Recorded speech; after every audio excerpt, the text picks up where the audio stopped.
നിങ്ങൾക്കത് ഭയങ്കര ഒരു ബുദ്ധിമുട്ടിലേക്ക് എത്തിത്തീരും. അതുകൊണ്ട് എത്രയും പെട്ടെന്ന് കർശനമായി ഇതിന് അടിയന്തരമായ ഒരു യുദ്ധകാലാടിസ്ഥാനത്തിൽ ഒരു നടപടി കൈക്കൊള്ളണം.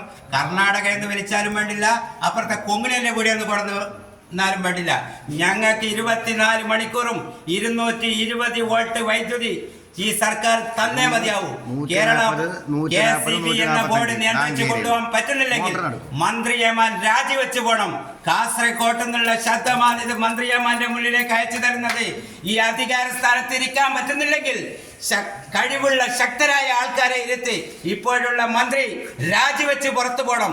ഞങ്ങൾക്ക് ഇത്രയും ശക്തമായി ഈ വേളയിൽ സർക്കാരിനോട് ഉണർത്താനുള്ളൂ.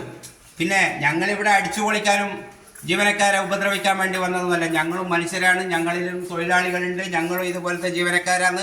അതുപോലെ ഇവിടെ ഇപ്പൊ സെക്യൂരിറ്റി ആയിട്ട് പോലീസുകാരും വന്നിട്ടുണ്ട്, അവരും ജീവനക്കാരാണ്. നമ്മൾ ആരും ഉപദ്രവിക്കാനല്ല.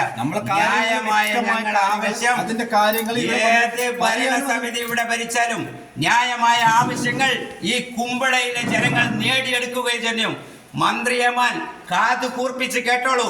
ഇനിയും ലോഡ് ഷെഡിങ് ഈ നിലയിൽ തുടരാനാണ് ഈ റമദാൻ മാസത്തിലും SSLC പരീക്ഷാ സമയത്തും തുടരാനാണ് സർക്കാരിന്റെയും ബോർഡ് മന്ത്രിയുടെയും തീരുമാനമെങ്കിൽ ശക്തമായ